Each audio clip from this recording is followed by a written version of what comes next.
It's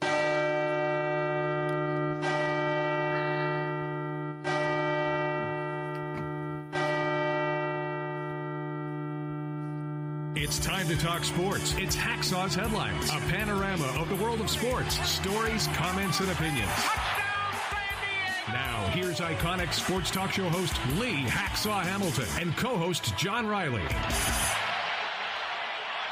Who wants to talk sports on a Monday? We do. From our DIXIELINE Lumber and Home Center studios in San Diego, we welcome you to Hacksaw's Headlines, our Monday bonus podcast.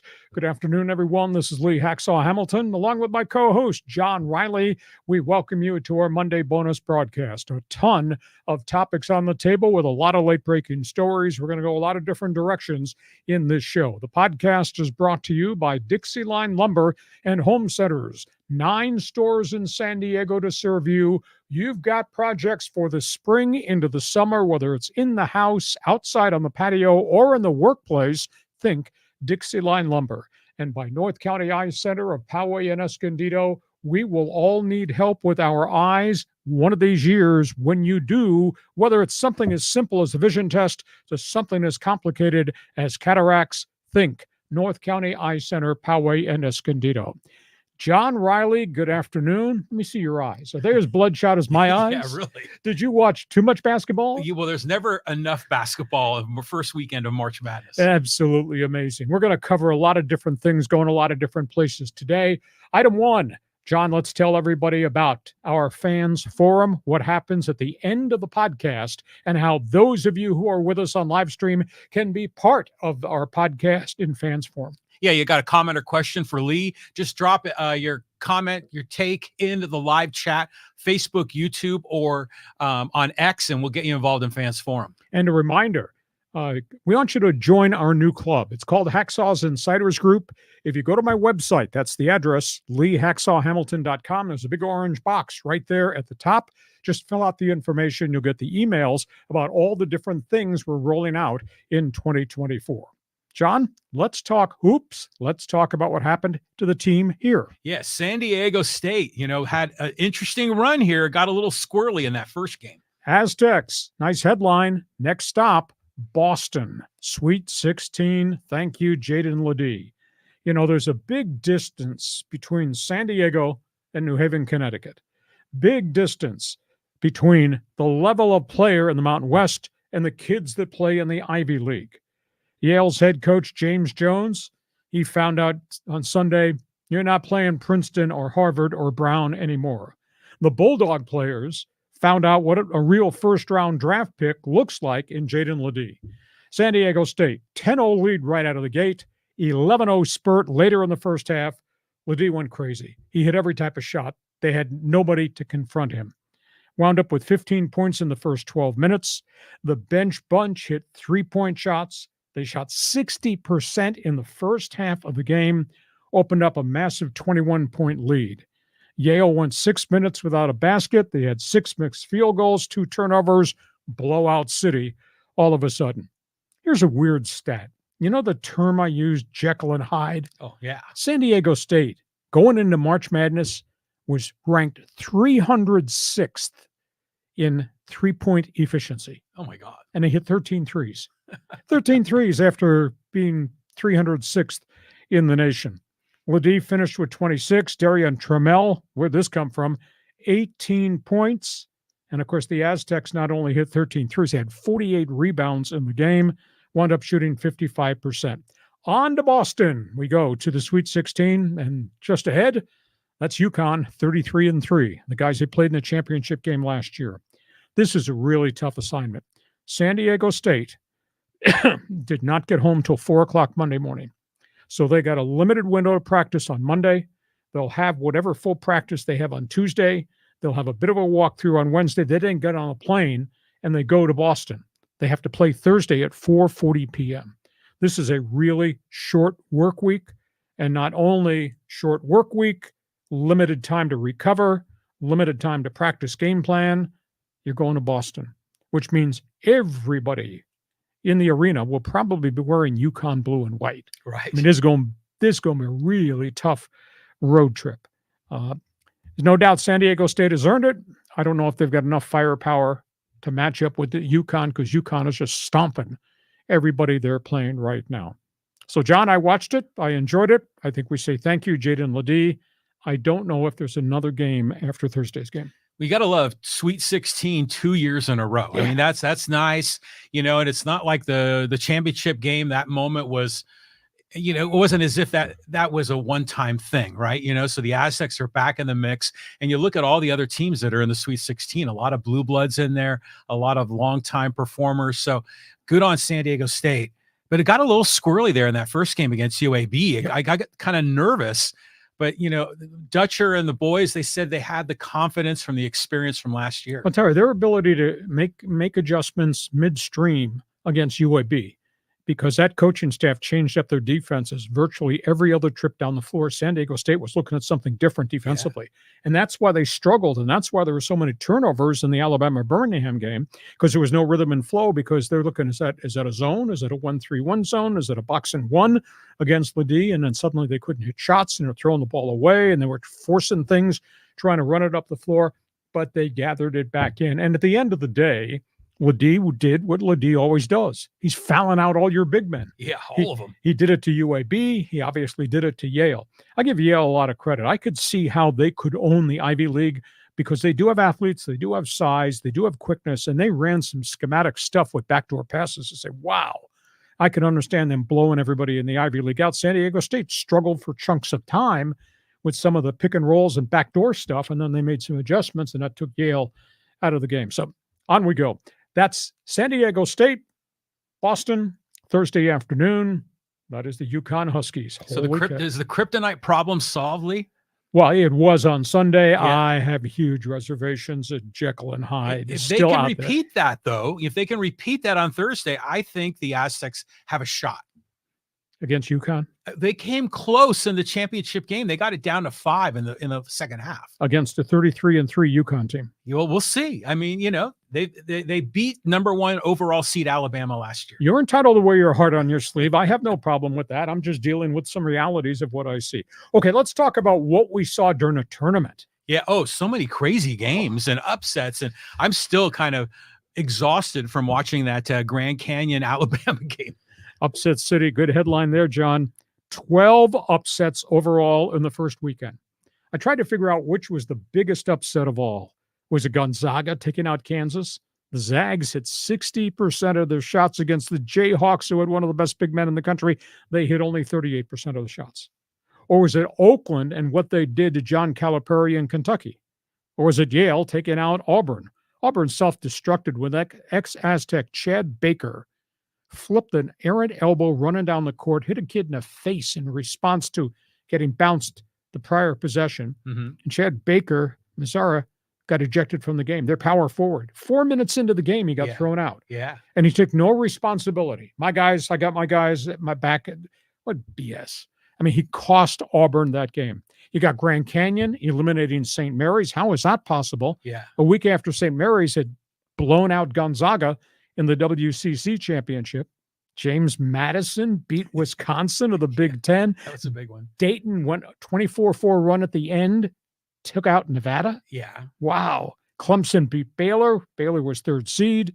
Houston nearly got upset by Texas A&M. 4 of the 5 starters of the Cougars fouled out on that game. Luckily, they survived. And Colorado had to get 100 points to beat Florida. So I just think there's so many wild first weekend games, 12 upsets in all. Purdue, Zach Ertey, 2 games, 53 points, 35 rebounds in 2 games so far for the Boilermakers. That dude. What a monster, man. Incredible. Somebody in the NBA is going to get an amazing player. I tried to think, how good is he right now, talent-wise, compared to Victor Wembanyama, who is seen doing great individual things on a bad San Antonio team? Somebody's going to get Zach in the NBA lottery. And I don't know how to respond to the massive disappointment of the Mountain West Conference. Aztecs are still playing. Utah State got to the finals on Sunday, got beat. Nevada got blown out. Boise got blown out. New Mexico got torched. Colorado State lost. A little bit of disappointment for the 6th that got in the Mountain West. There's only one left, and that's the flag carrier, San Diego State. Sweet 16. Oh, some good games coming. Oh, yeah. Don't book anything on your schedule Thursday, Friday, Saturday, Sunday. Houston, Duke. That'll be a doozy. Arizona, Clemson. Purdue, Gonzaga. Those to me are the top games as we go to the Sweet 16. So 12 upsets. Comment if you will. Comments all over the place. That's so many storylines in this tournament. Like the Grand Canyon team reminds me of San Diego State 15, 20 years ago, where they recruit these really long athletic guys that could play D, could hustle, but couldn't make a shot. That was a really entertaining game when they went up against Alabama in the second round. Zach Edey, do you see that interview with him after the game? I mean, just all business. Yeah, and just basketball. Incredible. No pressure. But you're asking where is he going to be listed in the draft, and I'd like to look around on some NBA mock drafts from time to time because I'm interested to see where they have LEDEE. Well, one of these guys had Zach Edey in the second round, and they've got all these dudes like from international leagues, and so like the complexity of the draft has changed so much in the NBA. So who knows where Edey's going to land? Yeah, with the Euros for certain. Okay, we go from that to the day after. A lot of stuff happening on Monday morning. Yeah, so we were just talking about this earlier. They're the coaches are switching teams here, Lee. Yeah, real suddenly, and this is a bit of a stunner. One and done. I'm talking about what just happened at Utah State. Utah State lost its coach after one season. Danny Sprinkles, who came to Utah State from Montana State, went 28-7, left this morning. He has gone to the Washington Huskies. Washington last week fired Mike Hopkins, who had been there. They'd had some good seasons, had some not so good seasons. So that's a big blow to Utah State. And I would assume he's going to take his big man, Great Usador, with him to Seattle. So Danny Sprinkles, 1 year, great job, Utah State, going to Washington. Stanford went across the state line and hired a new coach, Washington State's coach, Kyle Smith. They were 25-10. Pac-12 Coach of the Year with the Cougars. He winds up going down to Palo Alto. He'll take over a bedraggled Stanford Cardinal team. There were like 3 other coaching hires around the country, other parts of the nation, but those are 2 marquee names. Kyle Smith did a great job 3 years in a row in the Palouse at Washington State.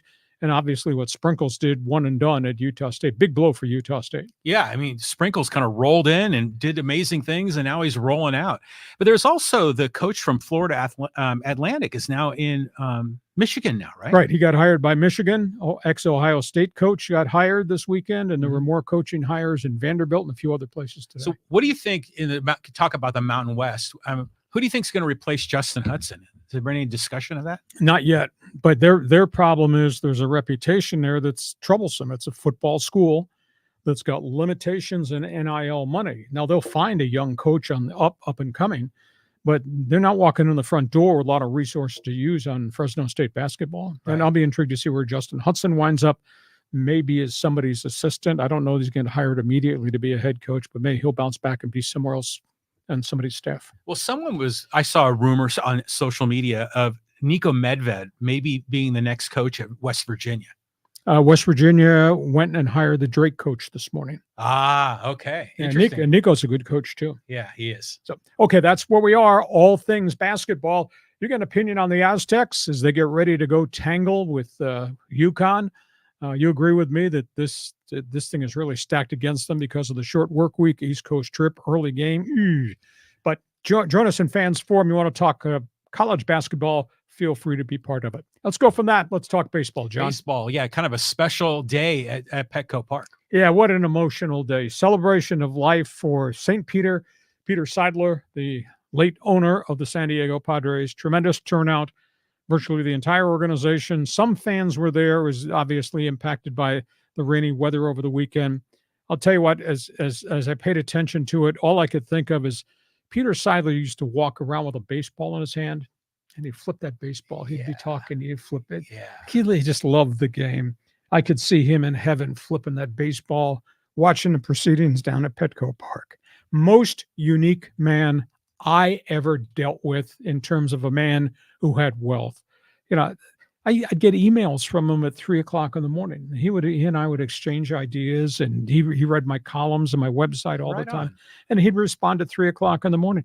I was downtown. I'd run into him at CVS. He was in there buying soap or something. I mean, he's just like an average guy. He wasn't the wealthiest man in baseball. Phenomenal speech by A.J. Preller. We have to win for that man. Manny Machado called him the most unique human being he had ever met. Joe Musgrove was so choked up, he called him a hometown hero, even though he was from L.A. So it was really a classy ceremony. Loved the logo his family, his kids developed. The logo is now plastered across the front of Petco Park and along the press box. And of course, they will wear that heart for Peter Seidler right above their heart on the Padre jerseys. Your response? Yeah. I mean, we kind of went through a lot of this when he passed away last year. Good on the Padres for having this event, but yeah, he's only been a San Diego icon for a very short time, but what a special guy. And I just like the whole idea of him walking around with a baseball in hand. He understood how baseball is romantic, and he understood the history of the game, and he got it, and he just, what a lovely man. So you see Manny Machado up there and heartfelt comments, talking about he's going to be there for Peter's kids. And it's just a really warm moment. And, in the beginning, when he showed up on the scene, he's the other rich guy. But then we learned so much more about him, that he's just very special. So now the Padres, you would think, would have all this sort of emotional energy building in a positive way to go win one for Peter. The wealth, the depth of the wealth of the man was only surpassed by the depth of the wealth of the person. All the things are important to him. Baseball, downtown San Diego, the homeless, women's shelters. He was just one of the really deep people who cared about all these different things. Phenomenal guy. Well, did you see the part of the event where Eric Kutsenza spoke? Mm-hmm. And those two are good friends going back to their, teen years. They were roommates in their 20s. And to see him get emotionally choked up about this, it was a special moment for me, because when you have a new CEO or chairman of the board that comes in, you don't know what to expect with new leadership. This at least made me feel comfortable as a fan that the money might not be the same, but the goal, the aspirations, the vision and love of Peter Seidler is going to continue with new leadership. Yeah, the last memorial service celebration of life I attended at Petco was for Kevin Towers, the general manager, who was really cut from a different cloth. And all these baseball scouts from everywhere showed up to honor Kevin after KT had passed away from a long bout with cancer at such a young age. So very, very emotional thing. Remembering, great guy. Oh, for sure. Let's go from Petco Park. Let's go to Dodger Stadium, because as the hours change, the story changes with Showtime. Yeah, I mean, a lot changed right before our Thursday podcast. A lot's changed since then. Yeah. I guess I'll throw out a phrase here that I think we probably should add to any conversation as it relates to Shohei Ohtani. Rush to judgment. Let's not rush to judgment until we have all the facts. He is scheduled to speak before the Dodger-Angel game tonight. However, they've indicated now taking no questions. They're going to try to control the environment. They're going to try to use the excuse about language barrier, etc. To me, they lose credibility. He loses credibility if he thinks he can hide behind the curtain of, I don't speak English, so therefore I'll be limited in what I'm going to say, and I'm not going to answer any questions from anybody. He's going to have to answer questions from the commissioner. He's going to have to answer questions from the IRS. This thing has grown and expanded. Let me run you through the background of data that I've been able to gather, kind of a timeline. But at the end of the day, Ipi Mizuhara, his personal aide, betrayed his friendship. MLB, as I was told, was aware of the irregularities involving something with Ohtani last Monday in Korea. They called the FBI, got no response. They called the CBI, the California Bureau of Investigation. They got no cooperation there. This was after the AP and the LA Times investigated Matt Boyer, an illegal bookmaker in Orange County, because Ohtani's name somehow came up in discussions when Boyer was being interviewed with other people. We found out that Boyer dropped Ohtani's name as if he was a client. Boyer was trying to show street cred. Right. Anyhow, the media confronted Mizuhara. Mizuhara confirmed he asked Ohtani to help pay his debts. to fix failed investments. He lied to him initially. It was failed investments. He didn't talk about gambling. Right. Then the story changed. Then suddenly, Muzahara came back and said, well, Ohtani gave me loans for failed business investments. The agent based in San Diego, Nesbalello, confronted Muzahara. Muzahara admitted he lied. It wasn't business investments. It was $4.5 million in gambling debts. The agent told Ohtani, you paid his gambling debts to an illegal bookmaker? Then Ohtani's legal firm went into action, and they notified MLB of missing funds in Ohtani's accounts. Now there's evidence that Ohtani and Muzahara accessed the accounts 9 times, withdrew $500,000 each time, $4.5 million to transfer money over a year and a half. That money was paid to Boyer's illegal gambling accounts in Orange County. Now we're finding out this morning, Muzahara, who worked with Ohtani while with the Angels, lied to the Angels about his background, about his work, quote, in college. He never went to college. Working for the Red Sox. He never worked for the Red Sox.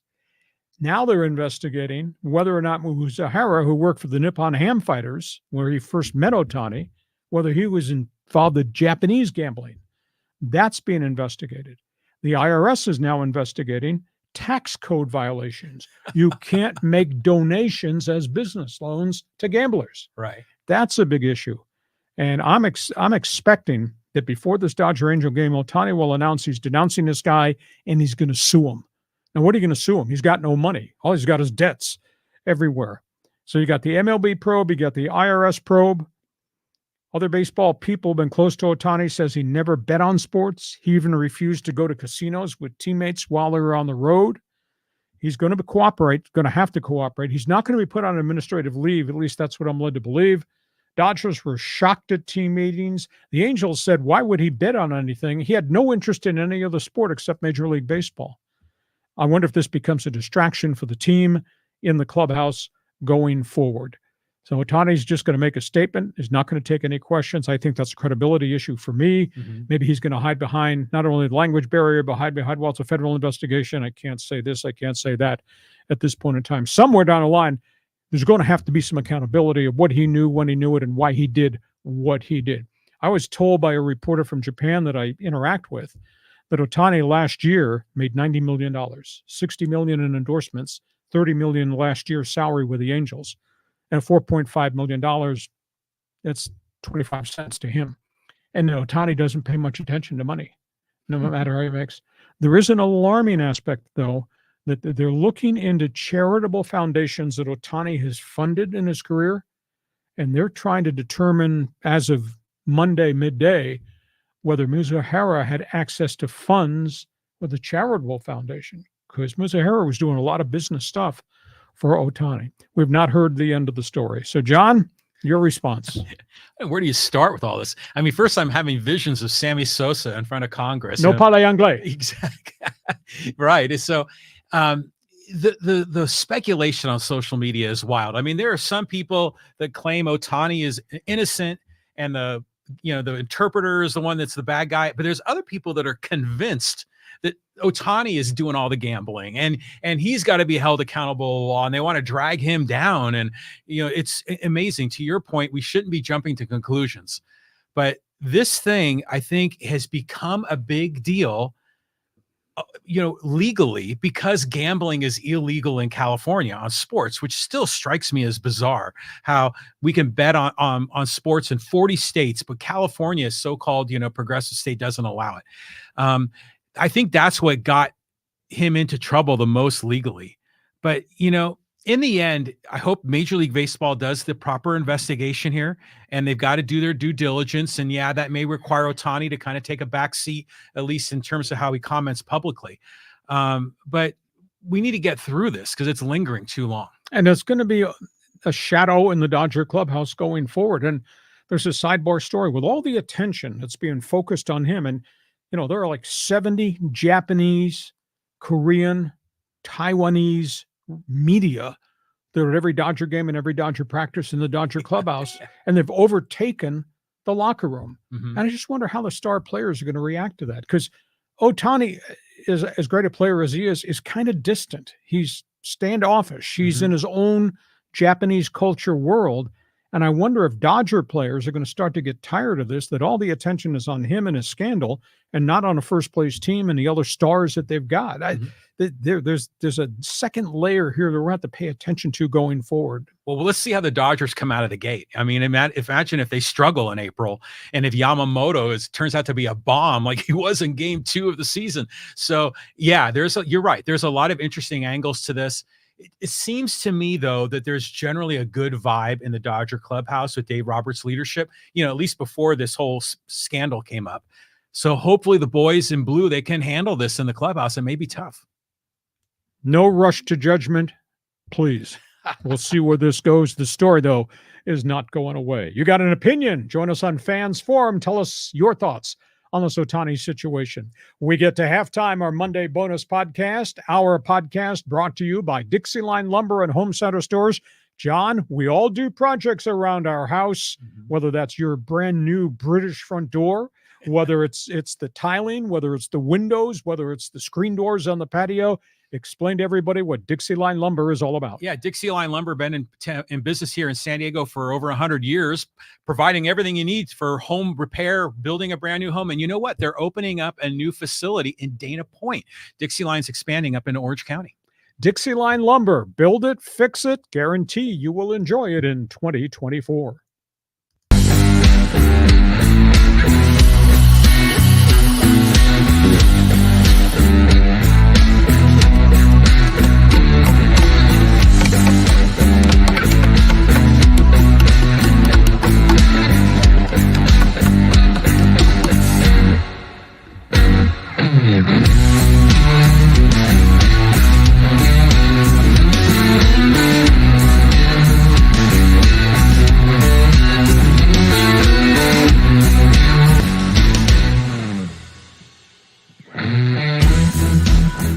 North County Eye Center of Poway and Escondido. From comprehensive eye care to state-of-the-art technology, they have 11 different eye specialists on staff, 4 surgical specialists. Whether it's just exams, whether it's glasses, whether it's contacts, or whether it's something much more significant, when it comes time to get help for your eyes, go here, Poway, Escondido, North County Eye Center.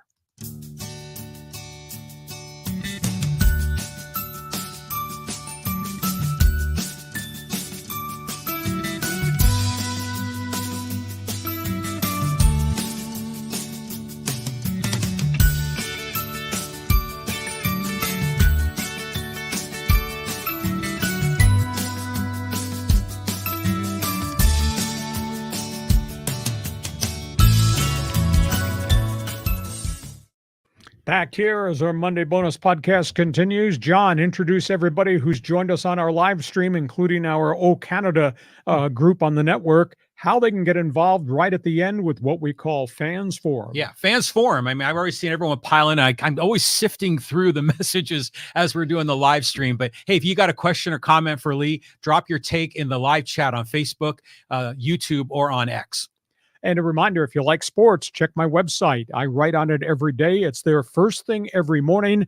And subscribe. You'll get it absolutely free. LeeHacksawHamilton.com. And by the way, join our team. If you're here in Southern California, I want you to be part of Hacksaw's Insiders Group. There's a big orange box right on the homepage of that website. Just fill out the information. You'll get on our mailing list. And a reminder, because we want this thing to be successful, we want you to share with all your friends, tell them what we're doing. We want you to subscribe so you'll get the alerts every time we put something up on the YouTube channel. And make sure that you're part of our programs on Monday at 1 p.m. and then again on Thursday at 1 p.m. Okay, so we've covered hoops, we've covered baseball. Busy stories in the NFL. Yeah, I mean, Lee, you were talking about this earlier. Some rules changes that the NFL is considering? NFL owners' meetings began this morning in Orlando. They've made some rule changes immediately. There's going to be an additional vote tomorrow. The XFL kickoff rule has yet to be voted on. It might be voted tomorrow by the owners in Orlando, or it might be pushed back to the May meeting. This rule comes from the XFL, the Spring League. It was an experiment there. They seem to like it. This is all about preventing the collisions, the high-speed impact, the injuries on kickoff returns. What they're proposing is John's going to kick off to me. John's going to kick from his own 35, but his kick cover guys are going to line up at my 40. My blockers on the return team are going to line up at my 35. Your guys, my guys, are frozen. They can't move. The guy kicks it off. My guy in the end zone goes to return it. Nobody can move at the line of scrimmages until the ball is actually caught and the return begins. And what they're going to try to do is stop these gunners coming down at 100 miles an hour and the violent collisions and guys flying through the air and knee injuries and all that. They have yet to approve it. There's a lot of dialogue about it. Some think it's way too absurd to change the game. Others say we've got to change the game. There are more injuries on kick and punt returns than there are any other facet of the game. That has been delayed. They did reject the 4th and 20 rule. Now, this 4th and 20 rule was proposed by the Eagles to replace an onside kick. It'd be a 4th and 20 play, and if you made the 4th and 20 play, it's like you recovered an onside kick and you continue the possession down the field. They said that's too radical, too absurd. They're not going to do that.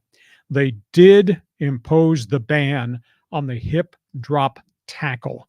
A lot of injuries this past year. There were 230 incidents in their survey, all the film work of all the hits in football, 230 hip drop tackles. There were 15 catastrophic injuries by virtue of the hip drop. Now, it'll be a 15-yard penalty if you make that kind of play.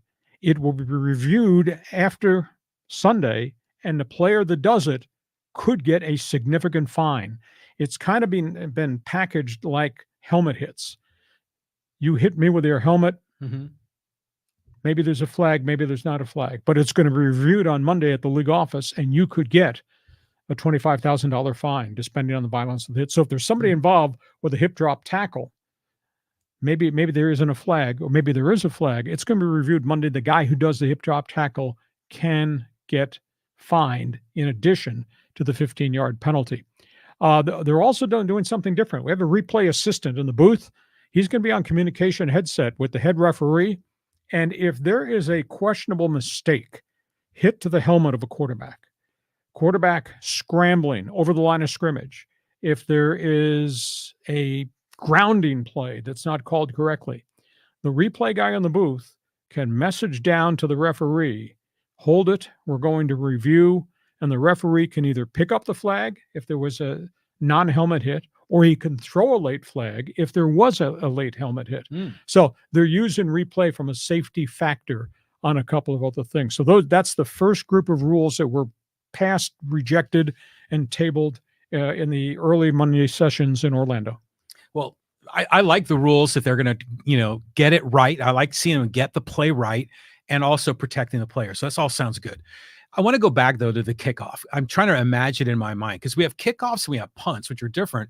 But in a kickoff, the kickoff kicker is going to still be in the same location. 35-yard line. You're 35 kicking to me in my end zone. But he'll be out there on an island all by himself, because the two lines are like only 5 yards apart, right? And they can't move. They're frozen until the ball's put in play. So the receiving team are going to have all their linemen like looking over their shoulder, like seeing when the guy's going to catch the ball.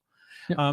So it's an interesting way. I mean, as far as I'm concerned, I wouldn't be opposed to just banning the kickoff entirely, because 99 times out of 100, it's kicked into the end zone, right? I mean, but what about punts? Are they going to do anything changing the punts? Because you could still have those dudes on the outside, the gunners, and that's still going to happen, right? But that's different than having one gunner or two gunners on the outside who can get blocked on the periphery than having 10 guys going downfield like a freight train. Yeah, it is something. It's amazing they still allow that. Yeah, 25% of all the major injuries in the NFL last season came on kickoff or punt returns. Oh, I believe it. If it's not trying to go after the receiver, it's all the guys blocking. I mean, it's a head-on train wreck. Okay, NFL fans, join us on Fans Forum.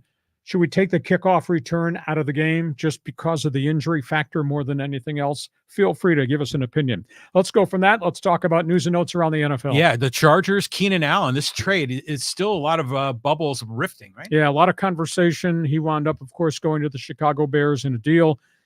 Just a little background. At one point, the Chargers were $55 million over the cap. Then, of course, the salary cap went up, so that gave them a little bit of relief, but they had to reduce the cap number, and they had to cut players loose. Players took pay cuts. Some players retired. Joey Bosa took a $4 million cut. Khalil Mack took a $7 million cut to help them. Keenan Allen was asked to take a $4 million cut and was given a contract extension for one additional year at a little bit of a different price. They said no. And within a day, he was traded to Chicago for a 4th-round draft pick. Allen wanted $24 million a year. Few receivers in the NFL make that. Clubs with big cap problems can't afford to sign anybody like that. I guess there's burning questions afterwards. Is Allen going to be happy in Chicago? They've had virtually no offense for years and years. Yeah, granted, they're going to have Caleb Williams, but that's Caleb Williams, rookie in the NFL. By the way, it's Chicago. That's cold. That's windy. That's snow. They don't have a history of throwing the bloody football. Keenan Allen's going there just for a payday when he could have been here, helped keep this team together, and maybe finished out with a Hall of Fame career. So did Allen wind up getting a good deal by denouncing the Chargers' ideas? Did the Chargers get enough? I mean, the guy's got 904 career receptions. He's had a couple of injuries, but he's played a ton of football. All they got was a 4th-round draft pick for Keenan Allen. I don't know that they got enough there. And I think the bigger issue, the Chargers, now you look at their depth chart, they strip mine their offense. You know what strip mining is, right? Yeah. Right. They do that in West Virginia with a coal. Yeah. You know, you just tear off the top of the land side, and all you got is what's left after they take the coal out. They strip mine the roster. No Austin Eckler, no Keenan Allen, no Mike Williams, no Gerald Everett. Yeah. That's a lot of talent around Justin Herbert. So that's a big issue there. So now I know you must have been a member of a union. You were always on the player's side as it relates to anything dollars and cents related, but Keenan Allen handled this right? I don't know. I mean, there's obviously a lot of history here, and many contracts, longtime guy with the Chargers. Again, I don't blame him for going, because show me the money. He got a contract. You fulfill the contract. Show me your union card. Yeah. Well, it's funny though that it gives you greater insight to the motivation for most players, because as fans we like to think that we're all part of this tribe and we're all going to go out there and win one for the team, but for the players it's their profession, and these are opportunities. So I don't blame him at all. The Chargers, it is interesting. I mean, every one of those names you listed is their starter in one of the skill positions, but they had to get rid of a lot of guys because the math didn't add up. Exactly. Okay, let's go from that to the next topic on the table, because we're in the 3rd week of free agency. Free agency. There's a lot of guys still on the board. Well, there are, but not many. Do you know, as we entered Monday, 3rd week of free agency, 211 guys have changed teams so far in free agency. It doesn't include the 8 different NFL trades. 211 have changed teams. Who's available? Only quarterback left of recognition is Ryan Tannehill, but he's got 100,000 miles on him. He's had a bunch of injuries. I'm surprised he's not signed by anybody, but he was making beaucoup bucks in Tennessee. And if somebody says, well, you can come be here and compete for the starting job, but you're only going to get $5 million or $3 million or veterans money, maybe that's why Tannehill is not signed. OBJ, Odell Beckham Jr., legendary giant, has been a lot of different places, had significant injuries, still productive.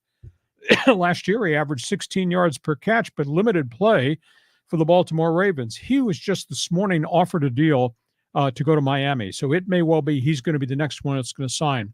The unique one is a young receiver, Michael Gallup. Had a couple of good years with Dallas, then had a bad knee injury, came back the second half of last season. He played really well. He's making visits. He's out there. He has not signed. Excuse me. He's younger than Odell Beckham. The weird one is Jadeveon Clowney. I mean, a former pass rusher, number 1 draft pick, high number 1 draft pick, former Houston Texan. He's kind of moved all over the map recently. He's become kind of a plug-in guy. He has not signed yet. He's making some visits, but his track record has been very erratic, and his ability to last a whole season has been even less. So he'll get signed, but I don't know for what price. Unique one is Justin Simmons, Denver Broncos, 9-year safety, 4-time Pro Bowler. He got let go on a cap issue. He's probably got some years left. Hunter Renfrow, why the Raiders ever paid him $11.5 million after a couple good seasons is kind of weird, but I think he goes somewhere as a slot receiver, but he's not going to get big money. Trey White, number 1 draft pick, Buffalo, still out there, devastating knee injury over the last year and a half. Not the same player right now. Maybe he just needs more time to rehab, but he's still out there, and he's younger than any other names on that list. And then Stephon Gilmore, former New England Patriot, Dallas Cowboy, looks like he's really slowed down in the secondary. He doesn't have a contract yet. So there's still some names out there, but everybody's name now kind of has an asterisk next to him with something attached that says, pay attention to this. Isn't it interesting how we follow players and they come out as a rookie in the big contract, and then we see who the later draft round guys that are the rising stars, and then we see them reach the pinnacle of their career. And then we see these guys start to go down the backside. Yep. And then some of them, it's a cliff. I mean, they just fall off the cliff. They're out. Other guys have a kind of a slow glide down, so I wonder, Tannehill might be a slow glide down kind of guy. Well, there's a psyche adjustment that has to be made. When you're making $24 million a year and you're a star, and he had a couple of really, really good years teaming with Derrick Henry in Tennessee when they became an AFC South power, all of a sudden it's not a $24 million payday anymore. So you're going to have to make a mental adjustment. Do you want to play this game? You want to play at a different price? You're going to play at their price? You don't want to be a piece of baggage that starts getting handed, at the railroad station every other year. You keep moving somewhere else. So I think it's a tough adjustment for some of these guys that their careers moving into a different time frame. Big adjustment. Clowney, wasn't he a number one overall pick? He was one of them, yes. Yeah. So how long ago was that? Oh, geez, 8 years, 9 years. Yeah. And he played well. He played well in Cleveland last year, but he didn't start all season. Then he got better and better and more playing time. And by the end of the season, he was pretty good. But he was making decent dollars, and he's not going to make decent dollars. I think there's an injury history there that has kind of trailed him too.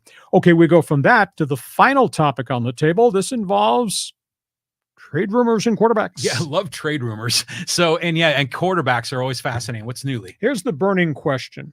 What's going to happen at the top of the draft board? Because that's going to impact what might happen in the middle of the draft board. Obviously, I think we know who's going number 1, Caleb Williams to the Bears, who's going number 2, Drake May to the Washington Commanders. And there sits New England. New England doesn't really have a starting quarterback. They gave up on Mac Jones. They signed Jacoby Brissett. The Patriots at number 3, there's one rumor mill out there that says they're going to bypass Jaden Daniels. A second rumor mill out there is they're going to trade down. If you could trade down, who the hell is going to be a quarterback? Are they going to stockpile picks and let somebody make a jump up to number 3? Then you got Arizona at number 4. They're desperate for players everywhere. They have no wide receivers for Kyler Murray. They could get a gem at number 4, but they could get multiple picks if they traded out of the number 4 spot. And then the Chargers at number 5. They need wide receivers. They could get a marquee wide receiver. They need offensive tackles. Maybe they could get one of those. But how far down do you go? We do know that Joe Ortiz has a history in Baltimore. They always traded on draft day, traded up, traded back, stockpiled assets, etc. But how far down can you go from the 5th slot and still get one of the offensive tackles you want? Kid out of Notre Dame, kid out of Penn State, or one of the wide receivers that you might want. I don't know that Marvin Harrison's available beyond 5, and a kid out of LSU, would he be available? So how far down are the Chargers going to go? Now, that leads us to the teams that want to make moves. Those are the Minnesota Vikings at number 11. Their starting quarterback as of breakfast today is on their roster is Sam Darnold. Really? Minnesota, I was told, is attempting to trade up from 11. They're going to try to get access higher to take J.J. McCarthy. They have to do that because Denver, right behind them at 12, is interested in J.J. McCarthy. They're spreading rumors in Denver, Michael Penix. They're not taking Michael Penix with number 12th pick. He's not ranked that high. They're trying to get the media to say, oh, Michael Penix, Denver Broncos, Sean Payton develops it. I was told Denver is trying to trade up, which means they got to hop past Minnesota at 11. They may have to trade as high as 6 or 7 to get him. But Minnesota may have to hop up to get 6 or 7. And then there's the Raiders at 13. Now, their big question is, are you going to draft and develop a quarterback here, or you just continue to rent a vet? I mean, their quarterback right now is Gardner Minshew and the kid from Purdue, Aiden O'Connell. They're marginal. Now, they like the kid out of LSU, Jaden Daniels, but that's at number 3 or maybe number 4. And that becomes a big question. You got to give up a ton to get from 13 where the Raiders are to either 3 or 4, the Patriot or Arizona pick. So here we go. And I'll tell you, the next 3 weeks going towards the draft, John, it's going to be crazy. But those are the rumors out there right now. All of a sudden, J.J. McCarthy seems to be front and center, what a lot of people really like. Yeah, I mean, that's one surprising me. And it's amazing how everyone seems to be falling in love with him. This is going to be a great time when all the trades happen, and a lot of them happen like seconds before the picks get in. So I love all of this. But I think it's interesting when you look at this from a general manager's perspective, because as a kid, I was growing up and you learn about the draft and you figure, okay, hey, they're just getting players they can plug in. Who's going to be my new quarterback, my new wide receiver? But then you realize, especially in baseball to maybe a greater extent, that these GMs, it's like managing a portfolio, right? You know, it's like investing in stock and building assets. And AJ Preller certainly works with that in mind. But, you know, for an NFL GM, they probably don't have as many places to kind of stash their assets, right? Mm-hmm. They don't have a minor league system. But when you look at it from that perspective, how can you maximize value? This becomes a very interesting time for really smart people to make these evaluations. Well, you got the top 3 quarterbacks that everybody knows, and now J.J. McCarthy, Michigan, has jumped to number 4, and suddenly he becomes the hot name. Now suddenly it's Minnesota at 11, Denver at 12 are really interested. So somebody's going to jump the other guy to get inside maybe the top 6. And then it begs the question, is he really that good? Because Jim Harbaugh is just praised him today in Orlando at the coaches' press conference. That's his guy. That's his guy. Yeah. And then you got the whole wild card, and the thing is the Raiders, who seem to have fallen in love with Jaden Daniel from LSU, Arizona State. But man, what you have to give up to go from 13-3 or 13-4, you talk about assets. Mm-hmm. You're going to empty the bank account to try to get this guy. Interesting going forward. Hey, those are topics on the table. You got opinions. Join us right now, Fans Forum. John, you got a ton of people stacked up here with opinions, and we got time. Let's run through where we are and what people have to ask about and what kind of answers we're going to give them. Oh, my God. I mean, the number of questions here, it's bananas. Okay, here, let's go to Boss Split. Hacksaw, should the Jets bench KFC? Really, it's a question. Oh, at this point in time, no. There's some big issues here. I don't know. I'm not sure what's going to happen. You know, these teams have invested in players. Some players go through good seasons. Some players have injuries. Some players have a bad year and then bounce back the following year. There's a maturity factor here. So I just think it's way too early to indicate what's going to happen. Yeah. You know, we talking Jets, Winnipeg Jets? We talking New York Jets? What are we talking about here, Lee? I think we're talking Winnipeg Jets, but that's an iffy proposition. Young guys really go through some really, really tough times. And if the team isn't doing well, the team hits a cold spell. That's one thing. Sometimes young guys get overwhelmed. It's just really, really hard to get them to flip. Sometimes players have to go through a chunk of adversity and come back the next year, become better players. Mm. Well, talking about better players here, a little bit about Utah State. Danny Sprinkles, this is from Bruce, says Danny Sprinkles has to be a nickname. Oh, I tell you, he's a good coach. Now, I hate to use the word because it's so derogatory, job jumper. You know, they hired him at Utah State to bring some stability. Mm-hmm. And he goes to Logan, Utah, and he spends less than a year there, and he jumps ships the day after they get knocked out of the NCAA tournament. Job jumper. It just doesn't sit right with me. And now he's going to take his center, Great Ozabor, with him to Seattle. Mm-hmm. It's what college athletics, college basketball has kind of become. But he's a really good coach and a firebrand, and he obviously knows where to go get players. So, I mean, what he did for one season at Utah State, but now the cupboard's totally empty. All those kids are graduating, and he's taking the big man with him. You're so old school, man. You're like the guy that wants to work 40 years for the same company. When guys jump, when Keenan Allen jumps, when coaches jump, it kind of rubs you the wrong way. I mean, there's opportunity out there for these guys to advance their career, right?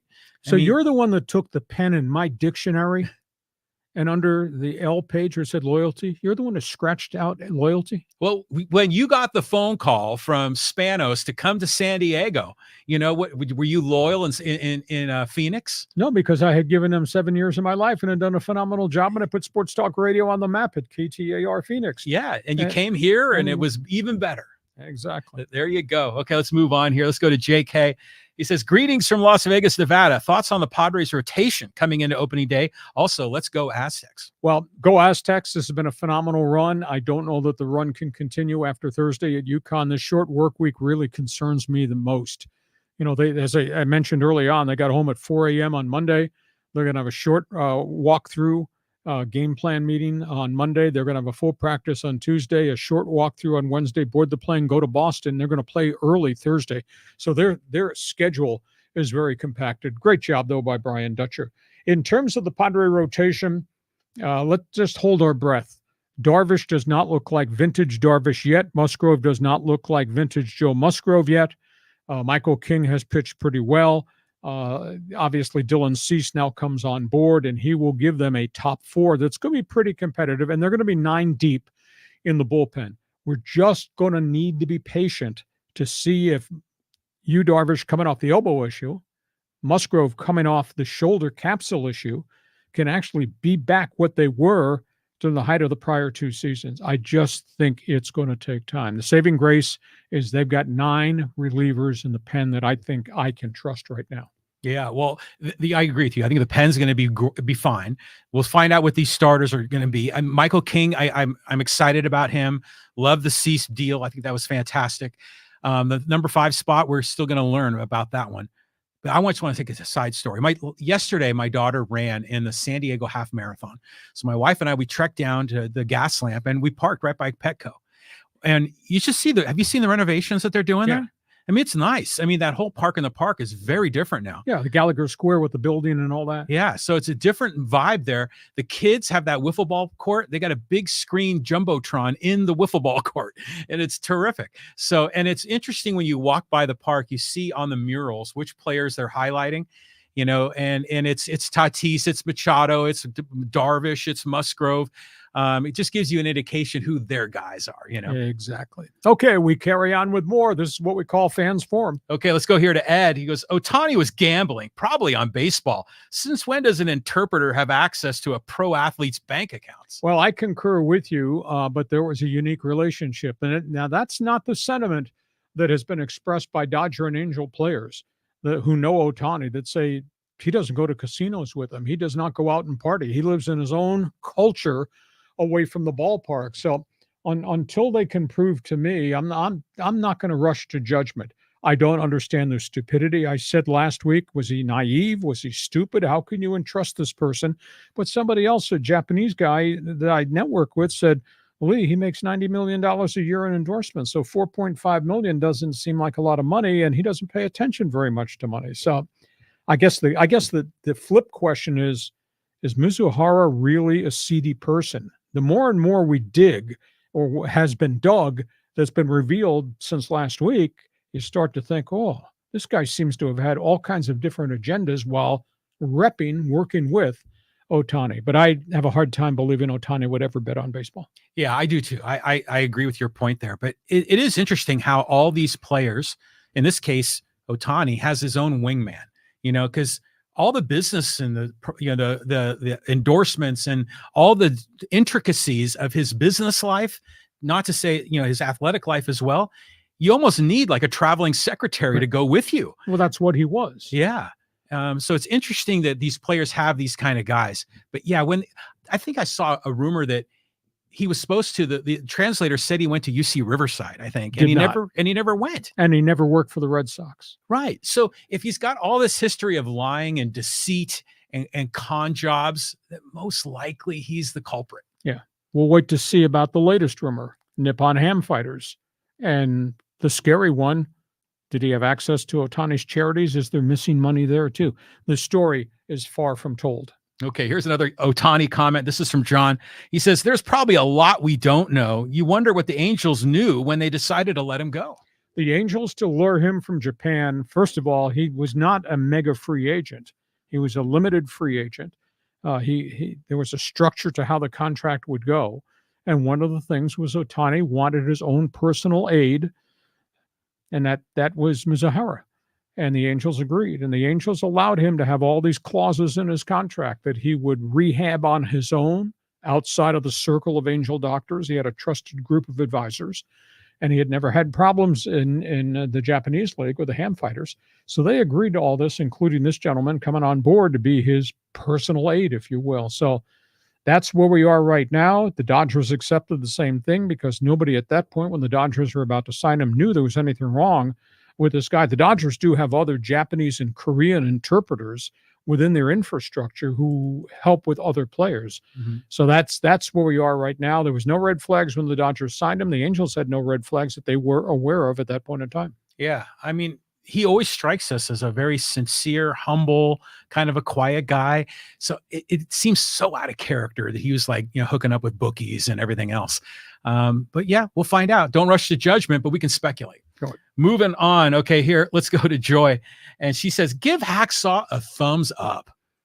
I'll take that and give him 5 stars. Hey, if you like what we're doing, we can use all the help to promote our podcast. So thumbs up, 5 stars. It works for all of us. Yeah, it does. And I think it helps us in the YouTube algorithm and the Google search algorithm. The more likes, we get, the more shares we get, the better. So you as fans, this is how you can support Hacksaw and what we're doing. Would you do me a favor? Mm-hmm. You already intimated I'm old school. I understand that. Speak English. When you start talking about logarithms, speak English. Well, it's an algorithm league. Okay. We want to come up in the search results. All right, here we go. Let's go to JK. He says, hey, John, San Diego State game versus Connecticut and Padres opening day on the same day. One word to describe this upcoming Thursday, please. Unbelievable. Oh, yeah. Turn off your cell phone. Do not pay any attention to emails or the internet. Just go enjoy these 2 games. Yeah, it's going to be a hell of a Thursday. But the Padre game starts at what, about 1? Yeah. And then the Aztec game at 4:30? 4:40. 4:40. So yeah, it's going to be a good day. Not a lot of work getting done on Thursday. That's it. We're going to be live streaming during the Padres opening day game. I got to bring a TV into this. We'll have opinions here. Okay. And here's one from Cavarella. It says, great to see you back, Hacksaw. Grew up listening to your show. Well, we did it for a long time. Proves one thing. You do it long enough, you should get good enough at it. But this has been cool. John and I linked up, I don't know, about 16 months ago. I mean, the volume of people that we're drawing to the podcast on Monday and Thursday, what we're doing on social media, places like Instagram, it's absolutely phenomenal. So if you're one of the ones in your spare time that sits home and is doing this, looking at your cell phone for topics on the table and Instagram, find my stuff because we get volumes. I mean, I'm trying to think the ones that we've had the biggest reaction. We did one for Angel baseball fans in Artie Moreno. And what was the last number we checked about a week ago? How many hits we had? Yeah, it was like 157,000 views. Yeah, it was unbelievable. And we'd done one on Peter Seidler and the Padres' money problems, and I think we had in excess of 300,000 views on Instagram. We did one on the Chargers and Brandon Staley, good coach, bad, overwhelmed by the job, and geez, that thing was like 330,000. And we did one on Stan Kroenke, the Rams owner, coming to San Diego, and the last time we checked, I think that was like 400,000 views. Yeah, it was close to 500,000. And what's interesting about this is that we don't have like a 77,000 watt blowtorch signal to kind of promote what we're doing. Everything we're doing is organic, and it's all because of the fans and they're sharing and liking and following. That makes the biggest difference. We do like thumbs up. Give us 5 stars. We will accept it. And thanks for being part of the podcast. Go ahead, John. Okay, let's go to Angel. More Ohtani. I think it is more about Ohtani helping a friend out than throwing games. I think Ohtani will be innocent. Well, I raised the question. John put it up in a headline back early, victim or accessory. I just have a hard time understanding that he would be an accessory, but I don't understand that volume of money and making that volume of money to pay a guy who had, as Mizukawa said, business losses. Well, it wasn't business losses. You lied to the guy. It was gambling addiction, gambling losses. So the whole relationship changes, but that's a phenomenal amount of money. 9 times they accessed Ohtani's account and delivered him $500,000 every time they accessed the account. Yeah. Have you ever withdrawn $500,000 from the ATM machine? Yeah. Good luck. Big stack of green cash. Yeah. Now let's just for a moment. Let's just speculate. Let's just say everything about this has gone wrong for Ohtani. Okay. Would this be the biggest scandal in sports history? In terms of money, I'd have to think about that. Money and gambling. And well, I mean, the biggest scandal modern day was Pete Rose. Yeah. I mean, I read the John Dowd report cover to cover. I mean, the stuff that they broke down just on individual days was absolutely stunning. Reds played the Padres. It might have been a season opening series. Might have been maybe 1983. Pete Rose placed 8 bets from his hotel the morning of the opening day on all different games. And then he placed bets from the manager's office at that point, I guess was Jack Murphy Stadium or Qualcomm Stadium. And they have all this broken down on where he was and what days and how many bets he placed and how much money he made or lost. It's absolutely stunning. So that was a phenomenal amount of money and obviously had terrible, terrible implications because he bet on baseball. Well, again, more speculation. This is an interesting topic. If you, king of the world, wave your magic wand, what's the right answer to integrate or to not integrate gambling and sports? You can't change it. Did you ever try to put toothpaste back in the tube? Yeah, right. John, it's out there now. Yeah, it is. Because Major League Baseball, like all the other sports, are now accepting all this money from casinos and betting programs, et cetera, as a revenue stream. It's out there. And the only thing you can do is deliver the message. You cannot, as a player, get involved in anything as it relates to gambling on your own sport. Yeah. Now, if you wish to go to a casino and you want to bet on the Super Bowl, if you're a baseball fan, I guess you can do that. Or an NBA fan, you can bet on the Final Four, but you can't. But they have to drive that message home. And yet there's a ton of players. NFL suspended, 9 guys last year for gambling on NFL games, not their own team. But you can't put the toothpaste back in the tube because now every major league sport is accepting revenue streams from casinos and, the DraftKings of the world. It's just a different world. Yeah. If I were in charge, I would say, you're right. You can't put the toothpaste back in the tube. Gambling, I think, makes the sport more interesting, because we tend to follow players. If you're a fantasy sports guy, we followed teams that maybe we would never follow otherwise by betting on games. I think it makes the sport more interesting. I would be a much stricter enforcer of how it applies to the players and to management. Like if I were in charge, I would not allow baseball players to bet not just on baseball, but on anything. You would have to be extraordinarily transparent because if there's any hint of gambling and any hint of, World Wrestling Federation kind of a vibe, then the whole sport goes down the tubes. There's some talk that we want to ban betting, and I don't think you can do that. Not at all. Tough, complex question for sure. Fans Forum. Let's move on. Moving on. Okay. Yeah. Let's go get some of our social media friends here involved, and we'll go here and talk about those Giants. And this is from SP, and it says, hey, this is a good sign. Giants will start the season. They're talking about Blake Snell going to San Francisco with 2 legit ace pictures. And if Ray can come back strong, they can finish the season strong too. Not saying it's overpaid, but this is likely 1-year investment. Plus draft picks and international signing are not guaranteed to land the next stars, as many as the top prospects never make it through. The NL West is packed. And this is the best San Francisco could do by taking Chapman and Snell at a reasonable price, as both were supposed to make their more when the free agency started. Your ghostwriter said that? I know. Giants fan here, my Exactly. co-host. Good acquisitions. Yeah. State-of-the-art prices. Yeah. Opt-out clauses. I wouldn't have done it because you get Snell for 1 year. You have to pay a $4 million tax on the $30 million salary. You forfeit a 2nd and 3rd round draft pick, and you give up $1 million from your international signing pool. I mean, you're denouncing the draft completely, lock, stock, and barrel. You need the draft as a lifeline to get players into your farm system.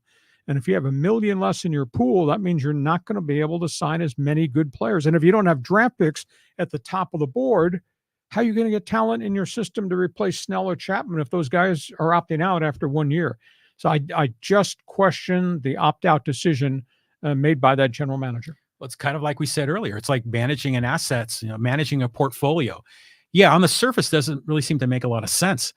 But, do you think Snell is going to pitch in this opening series against the Padres? He was supposed to pitch on Sunday in a minor league game in the backfields at Scottsdale. I did not find the report as to how he did. I don't think he's ready to pitch because he's only been in camp for 4 or 5 days. Initially the rumor was he was going to wait 3 weeks. He's going to stay in extended spring training and ramp it up. Maybe he's a little bit farther ahead than we thought, but it's not the same as pitching on a high school diamond in Seattle trying to stay in shape than actually being ready to pitch at the major league level. I'd be surprised if he pitched in the Padre Giants series. I think I'd be surprised if he pitched either week 1 or week 2 because you got to build your arm. Well, speaking of pitchers, have you heard anything about Trevor Bauer? Well, just the fact he threw 3 shutout innings for the Mexico Diablos Rojos in Mexico City, but I think he gave up 4 hits. He walked a couple of batters, didn't allow any runs, but at this point, nobody seems to be very interested in him. I would bet he winds up staying there with Diablo Rojos. That's one of the better teams in Mexico, and maybe he'll just pitch in Mexico this year and be dominant and have another year of his career pass and hope he can impress somebody to give me a chance because nobody's giving him a chance. That's crazy. I mean, that really is. Let's move on here. Let's talk about the Chargers. And this is from Snoop. He says, Marty Ball returns for the Chargers. Well, they've indicated we want to run the football. Their favorite statement was, just imagine how good Justin Herbert would be if he had a power running back. Well, they went out and got one in Gus Edwards from Baltimore. But they need help in their offensive line. And their veteran center, Corey Lindsley's retiring because of a heart issue. It was also a salary cap thing. Their right tackle is a black hole right now. They're sitting there at 5. They could get a really good offensive tackle, either one out of Notre Dame or one out of Penn State with the number 5 pick. But if they trade out, they could also stockpile additional picks because they're going to need wide receivers and they're going to need more offensive linemen. You can still get a good offensive lineman middle of the first round. You can definitely get receivers in the second and third round if you hit the jackpot on the right guy. So they have a tough decision, but they've openly said it'll be kind of like Marty Ball. We do want to run the football to make that quarterback better, but they don't have the components to help them run the football. And they got a lot of vacancies, help wanted, a lot of different skill positions around Justin Herbert. Speaking of Marty Ball, why did he have trouble in the playoffs? What was the reason? He just was never creative enough to do something different. He was in Kansas City. He's a great in-season coach. When they got to postseason, they ran the same stuff. And in the postseason, people would devise different things that you had never seen before. Defensively to slow the run down and offensively to attack Kansas City. And he just never, ever got it done. I think he won 200 games over his entire career, which is impressive. But his postseason record was like 6-9. It was just really strange. And he lost some of those games. They had home field advantage at Arrowhead, and they never got out of the first round. So he just did not make a lot of adjustments. And that's the thing that I think about the NFL. We talk about the brilliance of Andy Reid. There are going to be things you're going to see when Kansas City plays in a playoff game nobody's ever seen. It's not on tape anywhere. That's formations. That's motion. They'll just do different things. That's why Kansas City won the Super Bowl. The creative juice, ambushing the guy who's never seen this. And Marty never did that. Well, it's kind of like, this is the way we've always done it, and I'm going to keep doing it this way. But remember, he had that run in Cleveland with that fumble that blew the game. Who was that in that game that fumbled it? Was it Kevin Mack? It might have been, They had the fumble and they had the drive. The drive, that was the other one. Elway. Yeah, John Elway got him at the end. So you've had the Marty era goes back to the Browns, then at the Chiefs, and then the Chargers in that order. Wow. And they had great success with the Chargers in season. They had a lot of fluke stuff that happened in the playoffs a couple of years in a row. One of them is injuries, but injuries are part of the game. So when Phillip Rivers has a knee injury and Tomlinson gets hurt, it's not the same team when you're going to play New England in the AFC Championship game. Of course, a year prior, they had the safety that made the interception, tried to run with it rather than sit down, fumbled the football. And was that Marlon McCree? There we go. Another great day in sports history in San Diego. A couple more here. Okay, let's go here. We're talking about Chargers. This is from Retro JR. He says, hate to see Austin Eckler go. He was LA's LaDainian Tomlinson. good luck in DC. Well, he was a very different back, has to go to a very different offense. He's not a power guy. He's a tough guy. His numbers were down last year, but he got hurt really early, and the offensive line didn't protect Justin Herbert. Then Herbert was hurt. Then Herbert was gone with the 2 injuries. So really good player, self-made man, kind of like Tomlinson. Tomlinson was more of a tough guy inside runner. Eckler was more an on-the-edge runner who could also catch a ton of passes. Will be fun when he goes there because he is going to be their back, and it looks like Drake May of North Carolina is going to be the Washington draft pick, and they lost their top wide receiver. One of the receivers, Curtis Samuel's gone as a free agent. So there's a massive rebuild going on right now in D.C. with the Commanders. You know, if you were to like wide overview of the NFL and running backs, we always think of, you know, the third down specialist. Mm-hmm. We think of the tough guy, you know, 3 yards in a cloud of dust. We think of the dynamic LaDainian Tomlinson. What are the different subcategories of running back? Well, you got power back like Derrick Henry. Right. You got multi-purpose back like Tomlinson. Mm-hmm. You got great athletic back like Austin Eckler. So you very seldom do you find a guy that is the complete back. Derrick Henry's not going to catch a lot of passes. He goes to Baltimore to be the power guy. You know, Tomlinson could run and could catch, and obviously could throw some because he did throw some halfback options. And Eckler became a dynamic guy doing a lot of different things. But you have to have a very different offense. If you're going to have an Eckler, you can't be a power football team. You're going to have to be finesse, and you're going to have to throw it and down the field and all that. If you want to play old style football, then you got a Derrick Henry, and you load it with offensive linemen and tight ends and wham blocks and all that. So it just depends who you are as a coaching staff and what your philosophy is and how you can get guys to fit into the philosophy you want to run. So, I mean, you would not sign Austin Eckler to go to Green Bay where they want to run the hell of football in cold weather. It just doesn't work that way. Isn't interesting, though, that a lot of the greats were only 1 or 2 of those, but maybe not 3. They weren't complete backs, right? Like Jim Brown certainly was not a complete back, even though he was one of the greatest of all time. But who would be the complete backs? You say LT. I mean, Christian McCaffrey today would be one. Who else would be in that spot? I think McCaffrey is the most complete back out there in NFL football right now because he does all that, and that's a unique specimen. Yeah, it's like Roger Craig too. Roger Craig, but that was a few third downs ago. That's not more recent. But you know, you have to also understand that if you're going to do that, if you're going to run and throw to McCaffrey, how many hits he's going to take, you know, if you get a running back that has over 300 touches, that's a lot of pounding. That shortens careers and a lot of risk of injury. So you're going to need a little lady luck if you're going to have a McCaffrey type who is going to be a component of your offense that has to produce catch and run. Yeah, it makes sense. Get a couple more in here.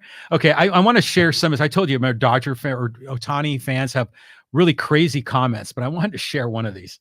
And this is a little bit long, but it's from Michael. He says, stop sugarcoating all of this about the show, about Showhead, he calls him.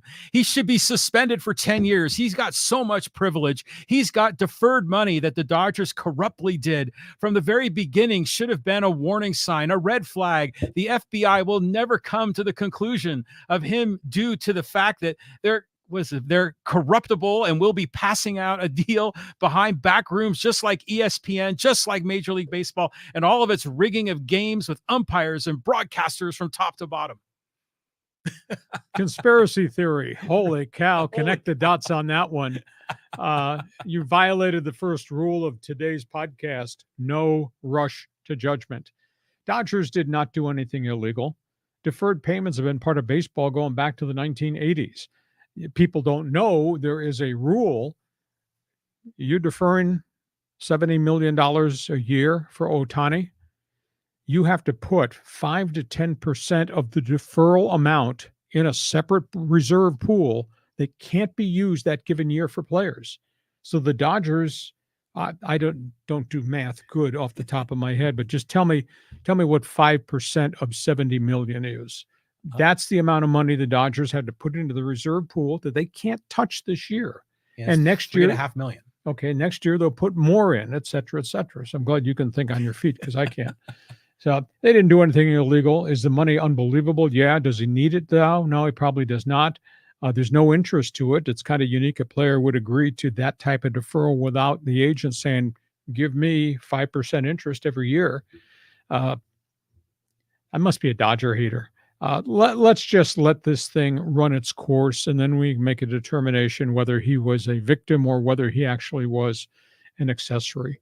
And at the end of the day, what they did is no different than what the New York Mets and Pittsburgh Pirates did with Bobby Bonilla, which was one of the first deferred packages ever. And they paid that out over 20 years, or still paying it out over 20 years. So baseball has approved this. The union refused to interject and say, no, we can't do that. It's just another unique way to get guys on the roster and to fund it legally. Again, it's just an example of how there's some people, like you say, conspiracy theories, they're all in and they're convinced that this is some scheme. But how much, let's talk about reality. Like in sports, in gambling, and there's been a couple of marquee cases, right? I mean, you talk about Pete Rose, but I'm thinking about referees or people that rigged it. There was the NBA ref, Tim Donaghy. There was the Black Sox in 1919. I mean, what are some of those other examples? And have you ever seen any evidence in modern day of any of this kind of rigging? No, because the Black Sox scandal is front and center of everybody. Everybody knows what happened and who took the money and 8 men out and all that. Mm-hmm. And there have been stupid players who've done stupid things. I want to say there's probably been 8, maybe 9 major league players going back since the 1950s have been expelled from baseball. Now, there were some in the minor leagues that were expelled for life because they were taking paydays in the lower minor leagues. But there's really been nothing here in Major League Baseball because they know the end result. It's the end of their career if they get caught. Yeah. Yeah. Well, I'm surprised that some of these players even sort of dance around the fringes of this. You think that they would get the message and clearly stay in the good camp, but for some of them, it's a horrible temptation. I mean, it is a legit addiction. But again, I think some of these guys jump into conspiracy theories. It's fun to talk about, but we just need evidence. Hey, listen, we hope you have enjoyed our Monday bonus podcast. It's brought to you by DIXIELINE Lumber, Home Center Stores, 9 locations to serve you in San Diego, and North County Eye Center, Poway and Escondido. We all need help with our eyes. When that time comes, just remember the name, North County Eye Center, Poway, Escondido. John, take a deep breath, because Thursday we got opening day Padres, we got Aztecs UConn basketball, and we'll be back here Thursday at 1 p.m. to set the stage for what's going on. Sweet 16, baby. Have yourself a great day. Thanks for joining us on Hacksaw's Headlines. Join us again for Hacksaw's Headlines on YouTube, Facebook, and Twitter. And find the audio version on your favorite podcast apps. For more content, go to LeeHacksawHamilton.com.